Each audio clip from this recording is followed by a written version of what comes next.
22 लोग आ गए हैं तो शुरू कर सकते हैं मेरे ख्याल से। हाँ जी। तो मैंने आपको एक बार फिर बता दूं कि आज जब हम बात कर रहे हैं तो कुछ घबराने वाली बातें आपको लग सकती हैं। अगर आप उसको दिल में रखोगे तो हो सकता है वो थोड़ी घबराहट पैदा करें, मगर उसके फायदे बहुत हैं और वो फायदे भी मैं आपको बताऊंगा। अब हम शुरू करते हैं। और आज हम लोग थोड़ा नीति वचन में घूमेंगे। नीति वचन को लिखने वाला कौन था? सुलेमान। जो बुद्धि की बात की जाती है, दुनिया में सबसे ज्यादा बुद्धिमान आदमी आज तक जो हुआ है उसके बारे में कहा जाता है कि सुलेमान है, सुलेमान से बुद्धिमान कोई नहीं हुआ। और जब वो बातें करता है तो वो लोग सुनते हैं, वो लोग समझना चाहते हैं और अपनी जिंदगी में उतारना चाहते हैं, और जो नहीं चाहते वो उसको उतारना चाहिए, क्योंकि ये सचमुच में बुद्धि की बातें हैं। और जब इसमें कोई चीज समझाई जा रही है तो वो हमारी जिंदगी के लिए बहुत इंपॉर्टेंट चीज है। तो शुरू करते हैं। सबसे पहला वचन मैं आपसे पढ़वाना चाहता हूँ, नीति वचन की किताब, उसका 4था अध्याय और 23वीं आयत। एक छोटी सी आयत है पर बहुत बड़ी बात लिखी है वहां पे। नीति वचन 4, उसकी 23वीं आयत। सबसे अधिक अपने मन की रक्षा कर, क्योंकि जीवन का मूल स्रोत वही है। मैंने आपको बोला कि आज हम दिल की बात करेंगे और मन की बात करेंगे। और जब मन की बात हो रही है तो सबसे बड़ी आयत, सबसे इंपॉर्टेंट आयत मुझे जो लगती है वो यही है कि क्या लिखा है उसमें? सबसे अधिक अपने मन की रक्षा कर। सबसे अधिक अपने मन की रक्षा कर, मतलब अधिक मत कर या कुछ मत कर, मगर सबसे अधिक, सबसे ज्यादा अगर आपको किसी चीज की रक्षा करनी है तो किस चीज की करनी है? अपने दिलों की रक्षा करनी है। और जैसा हमने मत्ती की आयत में पढ़ा था कि जो अच्छा पेड़ है वो अच्छा फल देता है। फल कहाँ से आता है? अगर उस पेड़ की परवरिश अच्छी की गई हो और उसकी जड़ अच्छी हो, उसके अंदर बीज अच्छा बोया गया हो, तो उसका फल भी अच्छा आएगा। और वो फल जो है वो उसके कामों को दिखाता है, और उसकी जो परवरिश है वो यहाँ पे दिखाती है कि किस तरीके से एक इंसान के अंदर से चीजें निकलती हैं। वो अच्छी तभी हो सकती हैं जब वो पेड़ अच्छे से फले फूले, और वो अच्छी तभी हो सकती हैं जब उसकी परवरिश, उसके अंदर जो चीजें डाली गई हैं वो अच्छी चीजें डाली गई हैं। वो अच्छी चीजें पेड़ के अंदर एक भंडार पैदा करती हैं, और उस भंडार से जो चीजें निकलती हैं वो अच्छी होती हैं। ऐसे ही मनुष्य के अंदर जो चीजें डाली जाती हैं वो उसके दिल में, उसके घर, दिल में घर कर जाती हैं। और जब दिल से जो अच्छी बातें होती हैं वही बाहर निकलती हैं। अगर दिल में खराब बातें डाली जाएंगी तो उससे आप काम कितने भी अच्छे कर लीजिए। कई बार हम देखते हैं कि हमारे आसपास ऐसे लोग हैं जो बहुत मीठा बोलते हैं या बहुत अच्छे अच्छे दिखने की कोशिश करते हैं, मगर उसके बारे में हर कोई क्या होता है, यही बोल रहा होता है कि यार ये बोलता बहुत अच्छा है, काम खराब है इसके, या उसको लोग पसंद नहीं करते। वो इसलिए नहीं करते क्योंकि उसने कोशिश तो की है कि अपने कामों को अच्छा कर ले, मगर जो उसके अंदर भरा हुआ है, उसने अपने मन की रक्षा नहीं की। उसके मन के अंदर जो बातें उपजती हैं वो खराब हैं। और इंसान हो और परमेश्वर तो हमसे ज्यादा समझता है। कोई भी हो ये चीज बड़े आसानी से गेज कर सकता है कि वो मन से कैसा है, और लोग पसंद उसी को करते हैं जिसका मन अच्छा होता है। तो यहाँ पे परमेश्वर जो अपनी बात सुलेमान से कहलवाना चाहता है वो यही है कि सबसे अधिक अपने मन की रक्षा करो। अब दूसरी चीज क्या आती है? जब इंसान गलती करता है, जब अपनी बुराई में पड़ता है, तो वो इंसान यूजुअली मानता नहीं है कि मैंने गलती की है। और सुलेमान बहुत इंटेलिजेंट आदमी है, और वचन लिखवाने वाला तो सबसे ज्यादा बुद्धि का देने वाला है। लिखने वाला सबसे ज्यादा बुद्धिमान है, और वचन जो लिखवा रहा है वो बुद्धि का देने वाला है। तो यहाँ पे किसी चीज को आप मिस नहीं कर सकते। खुदा बाप ने किसी चीज को मिस नहीं किया है, सुलेमान ने किसी चीज को मिस नहीं किया है। तो वो अगली बात जो आपके दिल में उपज रही है ना कि मैं तो अच्छे ही काम करता हूँ, अगली आयत उसको बताती है। क्या लिखा है वहां पे? मेरे साथ निकाल लें। दो आयतें निकलवाऊंगा। पहले नीति वचन 16 और उसकी दूसरी आयत, the book of Proverbs chapter 16 verse 2। क्या लिखा है वहां पे? मनुष्य का सारा चाल चलन अपनी दृष्टि में पवित्र ठहरता है, परंतु यहोवा मन को तोलता है। मनुष्य का सारा चाल चलन अपनी दृष्टि में तो ठीक ही ठहरता है, मगर यहोवा मन को तोलता है। एक बात और बताना चाहता हूँ कि बाइबल में अगर कोई चीज रिपीट हो रही है ना, इंजील में आप देखोगे तो क्योंकि वो यीशु मसीह की बातें होती हैं तो वो उनकी लाइफ की बातें हैं, तो बहुत सारी चीजें रिपीट होती है। मगर उसके बाद अगर आप बाइबल में कहीं पे देखोगे कि कोई चीज रिपीट हो रही है तो बहुत इंपॉर्टेंट है, और परमेश्वर ये चाहता है कि वो चीज मिस ना हो जाए। और जब ये आयत हमने पढ़ी है ना, अब एक आयत और निकालिए, वर्ड टू वर्ड वहां पे सेम लिखा गया, और लिखने वाला वही सुलेमान, लिखाने वाला परमेश्वर। और नीति वचन जो बुद्धि और ज्ञान की बातें करता है वहां पे लिखा गया है। तो मेरे साथ एक और निकाले आयत 21:2, नीति वचन 21:2। अब आप यहाँ पे देख के हैरान हो गए कि जो शब्द वहां लिखे हैं वही यहाँ पे लिखे हुए हैं। क्या लिखा है वहां पे? मनुष्य का सारा चाल चलन अपनी दृष्टि में तो ठीक होता है, मनुष्य का सारा चाल चलन अपनी दृष्टि में तो ठीक ही होता है, परंतु यहोवा मन को जांचता है। परंतु यहोवा मन को जांचता है। अड़ोसी और पड़ोसी में लड़ाई हो गई, मियाँ और बीवी में लड़ाई हो गई, भाई भाई में लड़ाई हो गई। आप एक भाई के पास जाके बैठो, वो आपको ऐसी बढ़िया स्टोरी सुनाएगा कि सारी गलती आपको दूसरे भाई की लगेगी।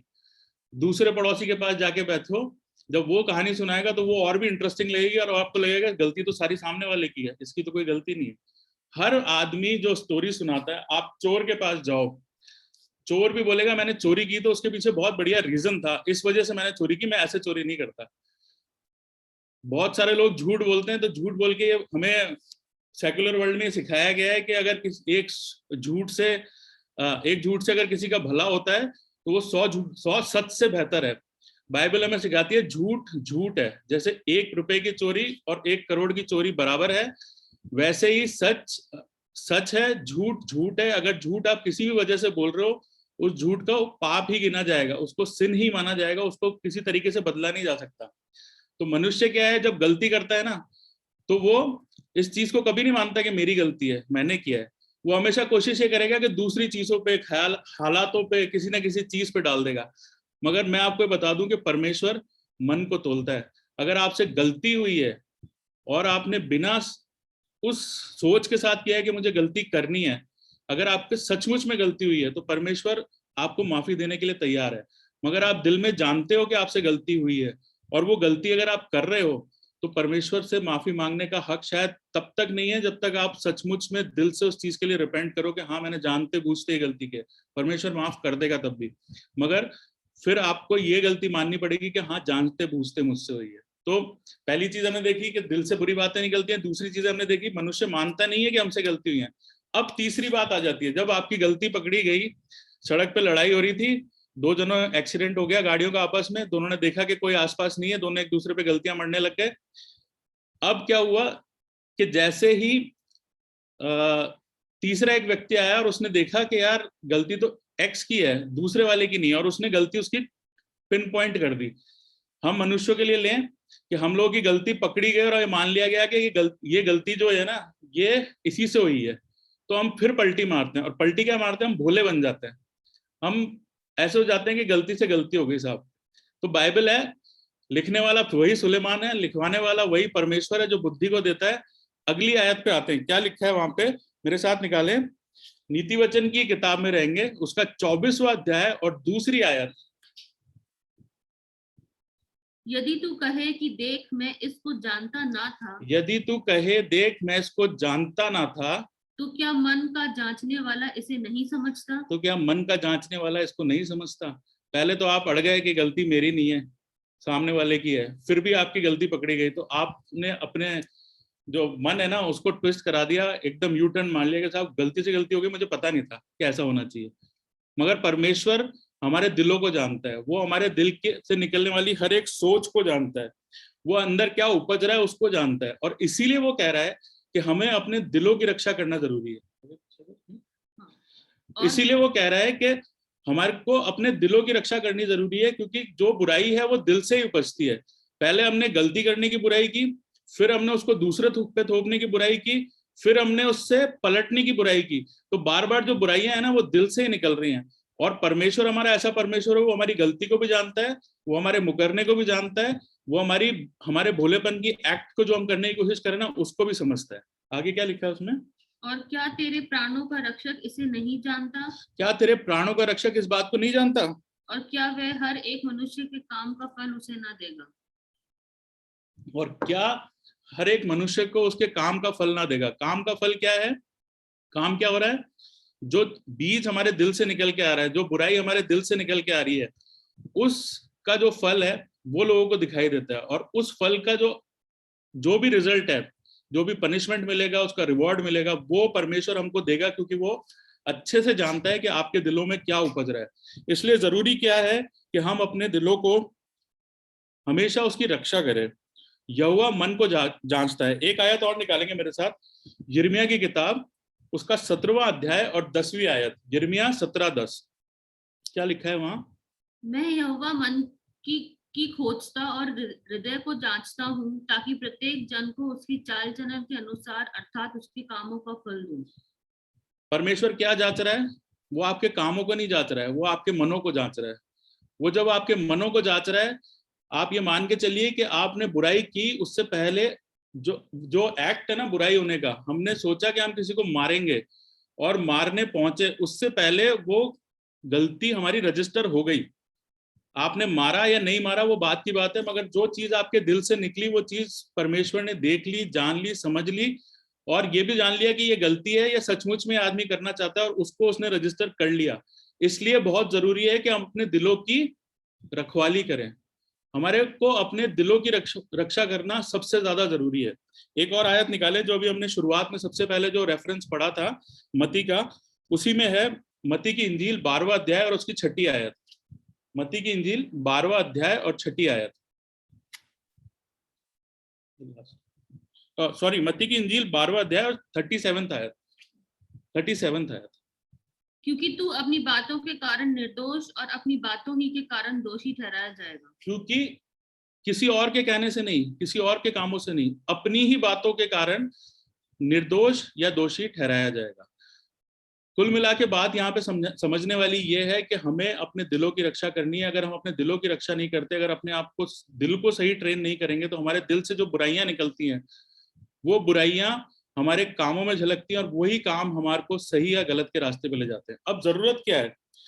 सबसे पहले जरूरत तो यह है कि हम अपने दिलों को ट्रेन करें, हम अपने दिलों को तैयार करें, अपने मनों को तैयार करें कि उसके अंदर से बुराइयां ना उपजे। जब एक संगीतकार या गीत गाने वाला आता है ना, तो उसको अपनी आवाज सही करने के लिए लगातार रियाज करने पड़ते हैं, अभ्यास करना पड़ता है।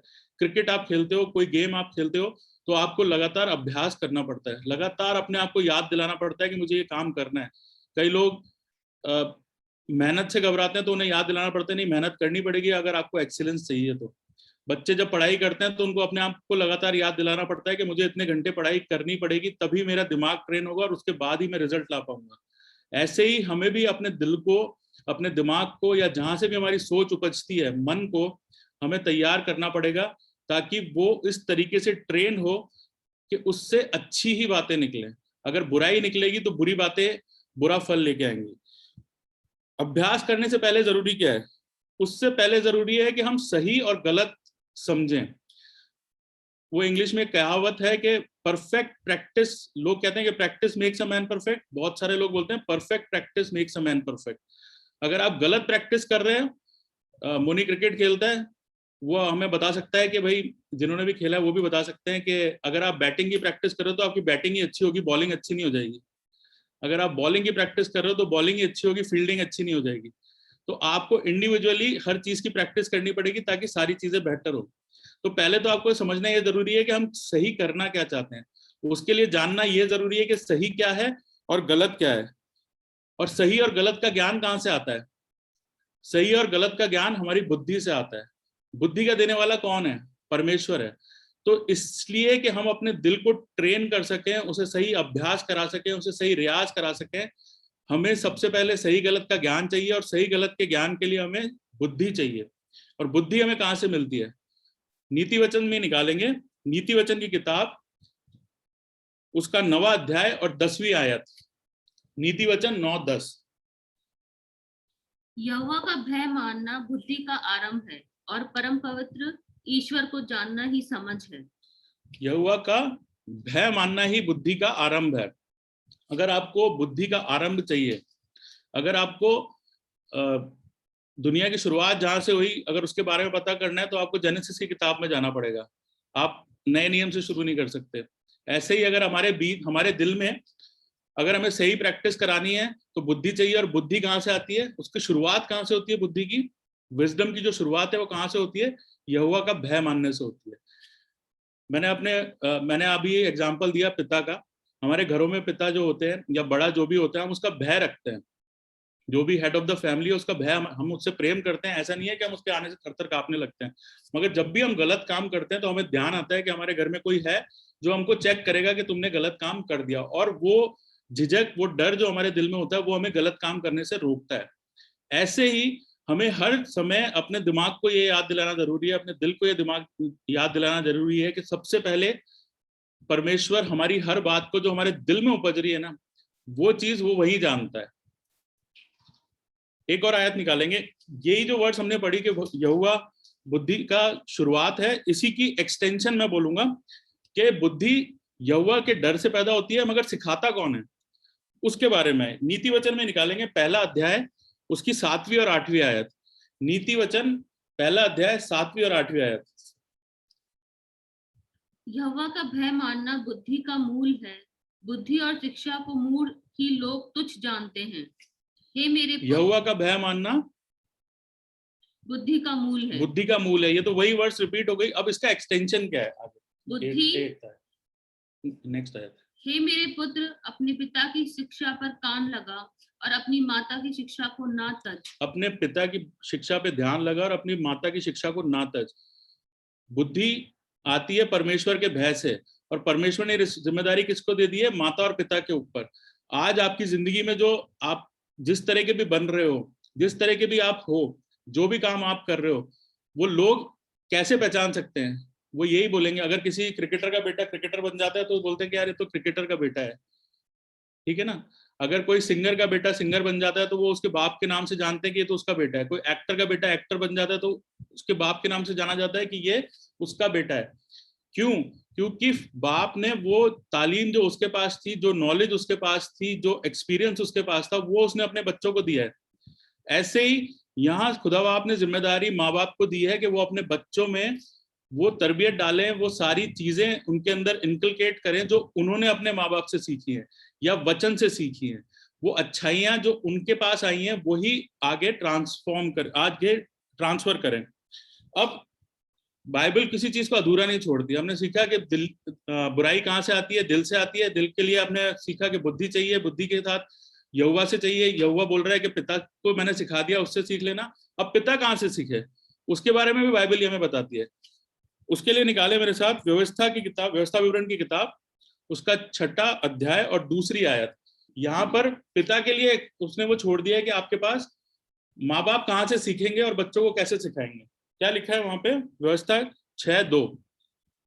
और तू और तेरा बेटा और तेरा पोता यहोवा तू का, यानी कि आप, अगर आप फादर हैं, हेड ऑफ द फैमिली हैं, तो आपका बेटा, और अगर आपके तीसरी नस्ल आ गई है, पोता आ गया है, पोता पोती आ गए हैं, तो ये उनके लिए भी बोल रहा है। मतलब पिता ने कहाँ से सीखा है? परमेश्वर से सीखा है, वचन से सीखा है। तो यहाँ पर जो एड्रेस किया जा रहा है, तू मतलब अगर आप बाप है तो आपके लिए, अगर आप अभी तक बेटे ही हैं, आपके बच्चे नहीं है तो आपके लिए, अगर आप दादा बन गए हैं तो ये आपके लिए। सबको यहाँ पे एड्रेस किया जा रहा है। तो क्या लिखा है वहां पे? और तू और तेरा बेटा और तेरा पोता यहोवा का भय मानते हुए उसकी उन सब विधियों और यहोवा का भय मानते हुए, वही आयत यहाँ पे भी रिपीट हो रही है कि यहोवा का भय मानते हुए। आगे, उनकी सब विधियों और आज्ञाओं पर जो मैं तुझे सुनाता हूँ अपने जीवन जो भर विधियां चलता और आज्ञाएं परमेश्वर खुद कह रहा है कि मैं तुझे सिखाता हूँ, उस पे जीवन भर चलता रहे। उस पे जीवन भर चलता रहे। यानी कि परमेश्वर हाईएस्ट अथॉरिटी है। उसने हेड ऑफ द फैमिली को कुछ बातें सिखाई है, कुछ विधियां सिखाई है, कुछ लॉज सिखाया है, उसको उसे मानना पड़ेगा। और उसने साथ के साथ ये बोला है कि आपको ये विधियां, ये लॉज अपने बच्चों को भी सिखाने हैं। सिर्फ आपको अपने तक नहीं रखने हैं। बुद्धि, आज आग को आग कहते हैं। अगर मेरा बेटा छोटा है, 2 साल का है, 3 साल का है, मैं उसको आग से बचाता हूँ कि जाके वो आग के अंदर हाथ नहीं डाल दे, या उसके हाथ में कोई छुरी या कोई नुकीली चीज आती है तो मैं उसको बचाता हूँ। उसको नहीं पता कि वो चुभ जाएगी, आग में हाथ डालने से मेरा हाथ जल जाएगा। उसको कुछ नहीं पता है क्या चीज नुकसान है। जिम्मेदारी एज पेरेंट मेरी है कि उसको मैं सिखाऊं कि ये चीजें चुभने वाली है। जब तक वो समझता नहीं है तब तक मैं उसे बचाऊं, और जब वो समझने लगता है तो मैं उसको सिखाऊं कि ये चीज अच्छी है या गलत है। तो माँ बाप की जिम्मेदारी क्या है कि जब तक बच्चे नहीं समझ रहे हैं उनको वो संभालें, और जैसे जैसे वो समझने लगते हैं तो उनके अंदर वो लर्निंग्स, वो बुद्धि, वो ज्ञान, वचन की बातें उनके अंदर ट्रांसफर करें, ताकि वो सारी बातें उनके साथ रहें, वो उनको भूले नहीं। और इसकी इंपॉर्टेंस बहुत ज्यादा है, और इसी में हम आगे बढ़ेंगे तो इम्पोर्टेंस और याद रखने के तरीके भी बताएं। इम्पोर्टेंस क्या है? आप ये समझ लीजिए कि ये इतनी जरूरी चीजें है कि आप इसको भूल नहीं सकते। क्यों? क्योंकि अगर आप ये चाहते हो कि आपके बेटे, आपके पोते, आपके परपोते, आपके आने वाली जनरेशन बचाई जाए, और बचाई जाए किससे? नर्क में जाने से, परमेश्वर के राज्य में एंटर होने से ना रोकी जाए, तो बहुत जरूरी है कि ये सारी बातें आप उन्हें सिखाएं, क्योंकि इन्हीं बातों के द्वारा परमेश्वर के राज्य में एंट्री मिल सकती है। व्यवस्था विवरण की किताब 6 अध्याय में रहेंगे और इसकी 6 आयत से पढ़ना शुरू करेंगे कि परमेश्वर ये बता रहा है कि ये कितनी इंपॉर्टेंट चीज है कि कैसे कैसे करके तू अपने बच्चों को ये चीजें सिखाना। 6 आयत से शुरू करेंगे। 6 आयत में क्या लिखा है? और ये आज्ञाएं जो मैं आज तुझको सुनाता हूँ, ये आज्ञाएं जो मैं आज तुझको सुनाता हूँ वे तेरे मन में बनी रहे। मन में बनी रहे। कहाँ से निकलती हैं अच्छाई बुराई की बातें? दिल से, मन से। जो भी सोर्स है वो कहाँ से निकलती हैं? वो मन से निकलती हैं। और परमेश्वर यहाँ क्या बता रहा है? ये बातें जो मैं तेरे को सिखा रहा हूँ, किसको सिखा रहा है? पिता या हेड ऑफ द फैमिली या माता पिता को वो सिखा रहा है कि तुम्हारे मन में बनी रहे। और क्या सिखा रहा है अब आगे? आगे क्या लिखा है? और तू इन्हें अपने बाल बच्चों को समझाकर सिखाया करना। और अपने बाल बच्चों को समझा के सिखाया करना। आगे क्या लिखा है? और घर में बैठे छुट्टी के दिन हो, आराम से सो के उठे और कोई काम नहीं है, दिमाग में और कोई काम नहीं चल रहा है, आप घर पे बैठे हो तब सिखाया करना। आप फ्री हो के ऑफिस के काम से आ गए हो, स्कूल से आ गए हो, साथ में बैठे हो तब सिखाया करना। और कब सिखाया करना? मार्ग पर चलते। घर से आप निकलते हो, घूमने जाते हो, कहीं बाहर निकल रहे हो तो मार्ग पे चलते हुए भी सिखाया करना। आगे लेटते उठते। जब वो लेटता है, रात को सोने से पहले हम सब दुआएं करते हैं, हमें सिखाया गया है मसीह परिवार में कि सोने से पहले दुआ करनी है, तो रात को सोते टाइम भी उसको सिखाया करना। और जब वो उठता है सुबह तब भी उसको बातें सिखाया करना। ये इतनी जरूरी बातें हैं कि दिन के किसी शेड्यूल को छोड़ा नहीं गया है। हर टाइम आपको अपने बच्चों को ये सारी चीजें, हमें भी रिमाइंड करानी है अपने आप को और बच्चों को भी रिमाइंड करानी है कि ये सारी चीजें उनके जीवन में आए। आगे क्या लिखा है? और इन्हें अपने हाथ पर चिन्हानी करके बांधना। और इन्हें अपने हाथ पर चिन्हानी करके बांधना। चिन्हानी करके बांधना मतलब उन बातों को इतना जरूरी है याद रखना कि जैसे हाथ हम लोग बात करते टाइम हिलाते हैं, जैसे भी हम किसी से हाथ मिलाते हैं, तो वो सारी चीजें अपने हाथ जब मेरी आंखों के सामने आए तो वो ध्यान रहे मुझे कि मेरे को ये बातें, ये आज्ञाएं जो परमेश्वर ने दी हैं वो मैं भूल नहीं जाऊं। आगे क्या लिखा है? और ये तेरी आंखों के बीच टीके का काम दे। और आंखों के बीच टीके का काम दे। टीके का काम क्या होता है? अगर कोई आदमी मंदिर जाके आया है और उसने टीका लगा रखा है, आप एकदम से उसे पहचान जाओगे कि ये मंदिर जाके आया है, पूजा करके आया है।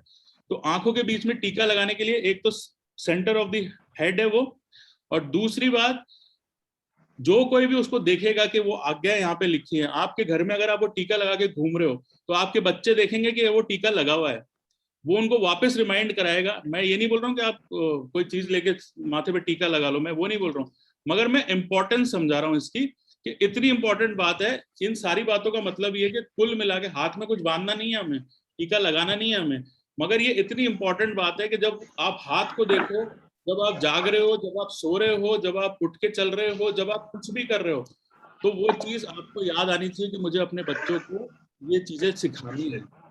इतनी इंपॉर्टेंट चीज है ये हमारे लिए, हमारे परमेश्वर ने रखी है कि हमें सिखानी है। और मैंने जब ये बात बोली कि हर बुराई जो है दिल से निकलती है और परमेश्वर दिल में कैच कर लेता है, तो ये डराने वाली बात है। हम लोग कई बार घबरा जाएंगे कि यार ये क्या हो गया, क्या हमने तो अभी किया नहीं, उससे पहले ही सारी चीजें हो गई। और ये सारा प्रोसेस मैंने आपको समझाया कि कैसे परमेश्वर की आज्ञाओं को मांगना है। अगर हम वचन की तरफ जाएंगे तो नए नियम में बहुत सारी आज्ञाएं हमको, बहुत सारे जीने के तरीके सिखाए गए हैं। पौलुस ने सिखाया है, पतरस ने सिखाया है, यीशु मसीह ने खुद सिखाया है। तो वो सारी चीजें आपको सिखाई गई है कि आप उनके ऊपर चलो। मैंने आपको बोला था कि मैं सिर्फ डराऊंगा नहीं, मैं आपको रिवॉर्ड्स भी बताऊंगा। और इतने फैंटेस्टिक रिवॉर्ड्स हैं हमारे लिए, जो हमारे लिए रखे गए हैं, जिसको हम आगे पढ़ेंगे, जो हम लोगों ने कभी कमाए नहीं है। हमारी जिंदगियों में आप देखोगे कि हम लोग, कई बार ऐसा होता है कि माँ बाप हमारे अच्छे काम करते हैं, उसका फल बच्चों को मिलता है। आपने कई बार महसूस किया होगा कि यार मैंने इस काम के लिए इतनी मेहनत नहीं की थी, मगर ये रिवॉर्ड मुझे कैसे मिल गया। कई बार हम लोग किसी काम को मेहनत के लिए सोच के जाते हैं कि ये काम तो बहुत मुश्किल लग रहा है, और मैं वहां पहुंचता हूँ, वो काम मेरा हो जाता है। ये कैसे हो जाता है? ये ऑटोमेटिकली कैसे हो जाता है? ये बाइबल में लिखा है कैसे हो जाता है, और मैं आपको बताता हूँ कैसे हो जाता है। इसकी आयत निकाल लें। व्यवस्था विवरण की 6ठी किताब में ही रहेंगे, उसकी 10वीं आयत में क्या लिखा है? व्यवस्था विवरण 6 और 10 क्या लिखा है वहां पे? और जब तेरा परमेश्वर यहोवा तुझे उस देश में पहुंचाए। उस देश में पहुंचाए, ये इजरायलियों से बात कर रहा है, मगर आशीष ये हम सब लोगों के लिए है। आगे, जिसके विषय में उसने इब्राहिम, इसहाक और याकूब नाम तेरे पूर्वजों से तुझे देने की शपथ खाई, जब वह तुझको बड़े बड़े और अच्छे नगर जो तू ने नहीं बनाए, क्या देगा वो तुझे? बड़े बड़े और अच्छे नगर देगा। और इंपॉर्टेंट हाईलाइट क्या है यहाँ पे? जो तूने नहीं बसाए, वो आशीषें जो आपने नहीं कमाई हैं, वो आपकी जिंदगी में अगर आ रही हैं, अगर आपको अच्छी नौकरी मिल गई है, अच्छा प्रमोशन मिल रहा है, ऐसी चीजें आपकी जिंदगी में हो रही हैं कि यार ये कैसे हो गया, मुझे समझ नहीं आ रहा। कई बार ऐसा होता है कि हम लोग यहाँ गवाहियों में भी सुनते हैं कि ये ऐसा हो नहीं सकता था, पर ये हो गया। कैसे हो गया? ये कोई बाय चांस नहीं हुआ, ये कोई प्रोबेबिलिटी नहीं है, ये चांसेस नहीं है। परमेश्वर ने बताया है। आपके लिए किसी ने घर बैठ के दुआ की थी, आपके लिए किसी ने मन्नतें मांगी थी। जब आप छोटे थे तो किसी ने बड़े अच्छे काम किए थे, जिसका फल वो आपको दे रहा है। और क्या लिखा है आगे? और अच्छे अच्छे पदार्थों से भरे हुए घर। अच्छे अच्छे पदार्थों से भरे हुए घर, मतलब आपके घर भरे पूरे रहेंगे। क्यों? क्योंकि आपसे पहले वाली जनरेशन ने खुदा बाप की वो सारी बातें मानी जो उन्हें माननी चाहिए थी। आगे, जो तूने नहीं भरे, जो तूने नहीं भरे। और खुदे हुए कुएं जो तूने नहीं खोदे। कभी किसी ने कुआं खोदा है? छोटा मोटा गड्ढा खोदा है घर पे पेड़ लगाने के लिए धूप के अंदर? मेहनत पता है ना कितनी लगती है एक छोटे से गड्ढे को खोदने के लिए। परमेश्वर ये कह रहा है कि मैं तेरे को खुदे हुए कुएं दे दूंगा, और वो कुएं भी भरे हुए होंगे। किस लिए दे दूंगा? क्योंकि कोई था जिसने आपके लिए दुआ मांगी है, कोई था जिसने आपको अच्छे काम सिखाए हैं, कोई था जिसने अपनी जिंदगी अच्छी जी हैं, और उनका फल वो आपको दे रहा है। आगे क्या लिखा है? और दाख की बारियां और जलपाई के वृक्ष जो तूने दाख की बाड़ियां और जलपाई के वृक्ष जो तूने नहीं लगाए। अब मैं दाख के बारे में नहीं बोलूंगा, पर ये सारी आशीषें हैं।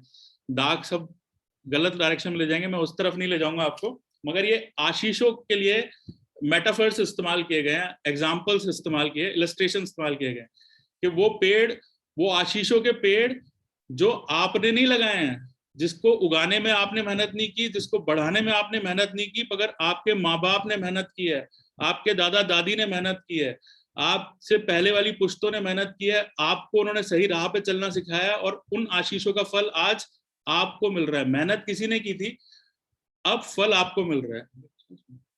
ये सब वस्तुएं जब वह दे तो तू खा के तृप्त होगा। और ये सारी वस्तुएं जब आपको मिलेंगी तो आप खा के तृप्त होंगे। तो ये सारी आशीष है। मैं स्वर्गीय आशीषों की बात अभी नहीं कर रहा हूँ। रेवलेशन की किताब प्रकाशित वाक्य 21:4 में एक बहुत बढ़िया आयत है जो मेरे को बहुत पसंद है, कि जब हम स्वर्ग में पहुंचेंगे तो यीशु मसीह परमेश्वर खुद आपके आंसू पोंछेगा, और वहां पे दर्द नहीं होगा, किसी तरह का की परेशानी नहीं होगी। वो तो एक अलग आशीष है। मैं अभी आपको दुनियावी आशीष के बारे में बता रहा हूँ कि आपकी जिंदगी में कठिनाइयां आ सकती हैं, मगर वो सारी सॉल्यूशन के साथ आएंगी। और वो जिंदगी जो आपको मिली है उसमें ऑलरेडी इतनी आशीषें भरी हुई हैं कि आपको किसी तरह की जरूरत और महसूस नहीं होगी। हर चीज आपको तैयार मिलेगी, परमेश्वर का यह वादा है। सिर्फ जरूरत क्या है कि उसके जो रास्ते बताए गए हैं उसको हमें फॉलो करना है। मगर ये सिर्फ सारी चीजें होंगी, जरूरी क्या है कि जैसे हम लोगों ने सीखा है वैसे ही हम अपने आने वाली जनरेशन को दें। ऐसा नहीं हो कि हमारे माँ बाप ने, हमारे पुश्तों ने जो अच्छे काम किए उसके द्वारा हमें तो वो आशीष मिल जाए, मगर हमारी कमजोरियों के कारण, हमारी लापरवाहियों के कारण, या हम जो गलत काम कर रहे हैं या भूल गए उसके कारण ऐसा नहीं हो कि हमारी आने वाली जनरेशन को चीज नहीं पहुंच पाए। इसके लिए साथ ही साथ पहले मैंने आपको डराया, फिर मैंने आपको आशीष बताई, अब मैं आपको एक चेतावनी भी दे रहा हूँ, और वो चेतावनी भी हमें इसी बाइबल वर्स में मिलती है। 12वीं आयत में क्या लिखा है? आधी पढ़ी 12वीं आयत। तब सावधान रहना, तब सावधान रहना, कहीं ऐसा ना हो कि तू यहोवा को भूल जाए।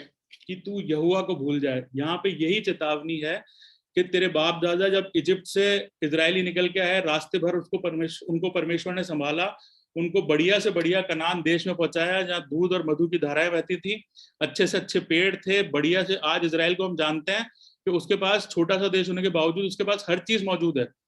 तो ऐसा देश परमेश्वर ने अपने लोगों को दिया, मगर साथ में एक चेतावनी दी कि ये देश उन लोगों के साथ बना रहे, ये आशीषें उन लोगों के साथ बनी रहे, ये बरकतें जो मैंने आपको दी हैं ये आप लोग, आपकी आने वाली जनरेशन के साथ बनी रहे। इसकी जिम्मेदारी अब तक हमारे पीछे की जनरेशन ने निभाई, अब जिम्मेदारी किसकी है कि हम अपनी जिम्मेदारियों को निभाएं। ये बहुत जरूरी चीज है, और मैं विश्वास करता हूँ कि जब ये चीज हम याद कर रहे हैं तो सबसे पहले मैं समअप करने के लिए बोल दूं कि इसका बेस कहाँ से आता है। बेस इसी चीज से आता है कि हम अपने दिलों की रक्षा जरूर से करें। हमारे दिलों से उपजने वाले ख्याल जो हैं वो हमें नर्क में ले जा सकते हैं, वो हमें बुराई की ओर ले जा सकते हैं। जरूरी क्या है कि हम अपने दिलों का ख्याल रखें। दिल को ट्रेन कैसे करेंगे?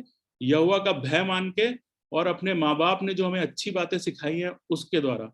जो माँ बाप ने अच्छी बातें सीखी हैं वो हम तक ट्रांसफर की गई हैं। अब हमारी जिम्मेदारी है कि वो सारी अच्छी बातें जिस भी तरीके से हो, रात को सोते जागते उठते बैठते चलते जैसे भी हो, अपने बच्चों में डालें और परमेश्वर को कभी ना भूलें। मैं ये विश्वास करता हूँ कि जब ये सारी बातें आज हमने रिवीजन के तौर पे की हैं, तो ये सारी चीजें हमें एक बार फिर से याद दिलाएंगी कि हमें अपनी जिंदगी में क्या करना है। वचन हमें सारी अच्छी बातें सिखाता है, मगर कई बार क्या होता है कि वो बहुत सारी बातें जब हम सीख जाते हैं तो पुरानी बातों को भूल जाते हैं।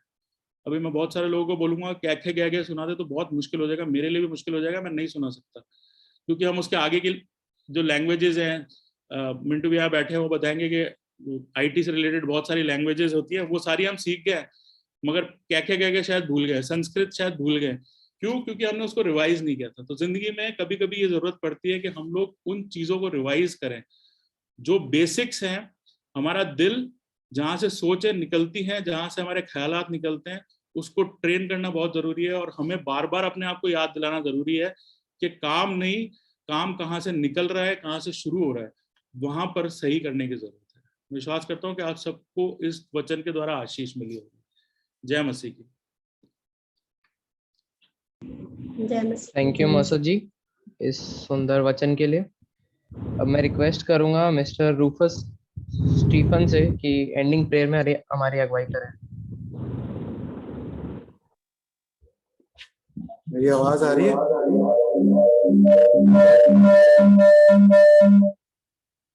मेरी आवाज क्लियर है? नहीं, उसमें तो आवाज आ रही है। ओके, धन्यवाद कहते हैं पिता परमेश्वर इस सुंदर समय के लिए कि आपने बंडी के थ्रू जो कुछ भी आप हमको सिखाना चाहते थे उस तक हमको पहुंचाया, उसको मौका दिया, उसको ये तौफीक दी पिता परमेश्वर। इस छोटे से ग्रुप के लिए जो इस वक्त हम इकट्ठा होते हैं उसके लिए धन्यवाद करते हैं। आए हम प्रार्थना में चले। धन्यवाद पिता परमेश्वर, तमाम कुदरत के मालिक, इस वक्त इस शाम के टाइम पिता परमेश्वर जब आप अपने घरों में अपने परिवारों के साथ होते हैं, आपके सामने पाते हैं, आपके चरणों में आते पिता परमेश्वर, इस सुंदर समय के लिए जो आपने हम सब के बीच में मिलके हमको ये मौका दिया, जिन लोगों के दिमाग में आपने ये चीज डाली कि आप कि हम तो सिताइश करने वाले हो सके, आपके वचन में से कुछ सुनने वाले हो, उसको समझने सीखने और अपने मनों में ग्रहण करके अपने जीवन में उतारने वाले हों।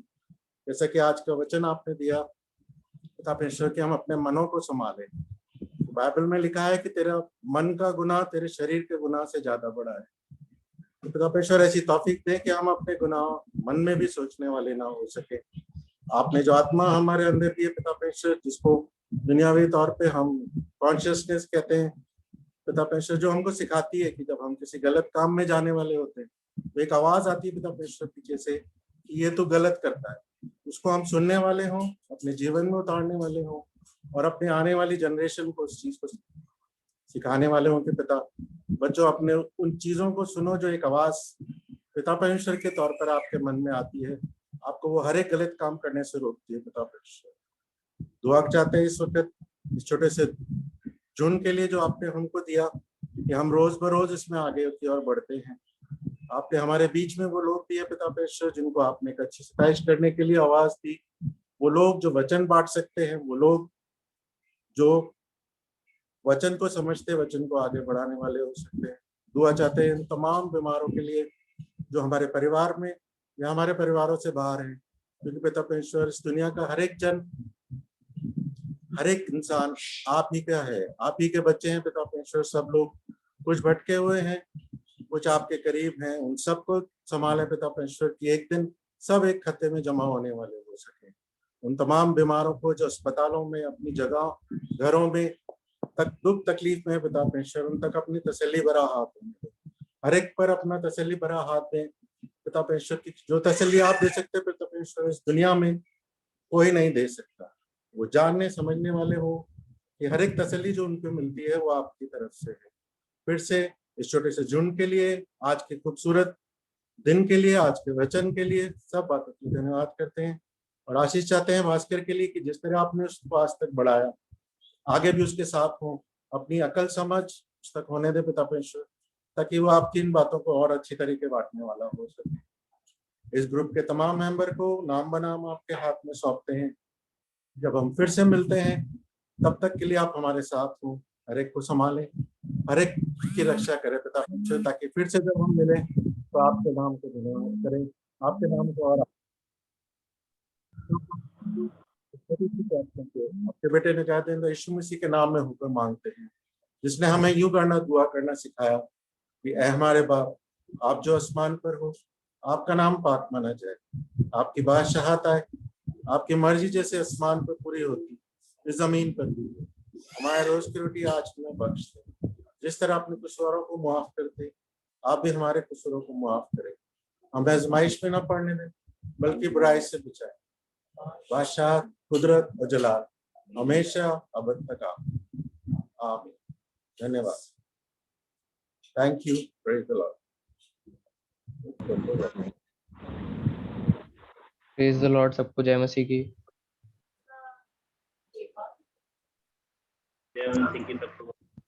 प्रेज द लॉर्ड सबको। अच्छा होस्ट करा बेटा, शाबाश। God bless you. Thank you नाना। Praise the Lord. सबको जय मसीह की। जय मसीह की। जय मसीह की आंटी। कैसे हैं सब? बढ़िया, बहुत बढ़िया। Thank you. भैया, थैंक यू। अच्छा वचन दिया भाई बेटा, शाबाश। Thank you. God bless you बेटा, बहुत अच्छा वचन दिया। सुंदर वचन के लिए बहुत बहुत धन्यवाद। नई नई खोज मिलती जा रही है। भले ही चाहे हम बुजुर्ग हो गए, बड़े हो गए हैं, पर हमको ये जवानों से अच्छी और अच्छी चीजें मिलती जा रही हैं। इसके लिए बहुत बहुत धन्यवाद। रेवलेशन सब परमेश्वर की ओर से आंटी। गॉड ब्लेस यू बेटा, God bless you, God bless you. दिलों में वही डालता है। बिल्कुल बिल्कुल। और कौन है? और भी मीनू, डॉक्टर साहब क्या हाल है?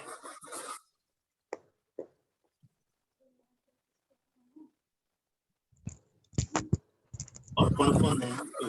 आशीष है। प्रेज द लॉर्ड सबको। प्रेज द लॉर्ड मामू मामी। प्रेज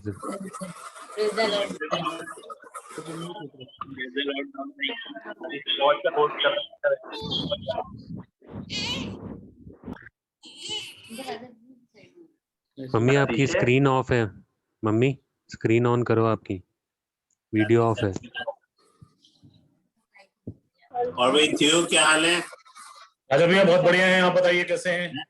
बस बढ़िया, अच्छे हैं बेटा भाई। राजा भैया माँ पूछ रही है जी, बस माँ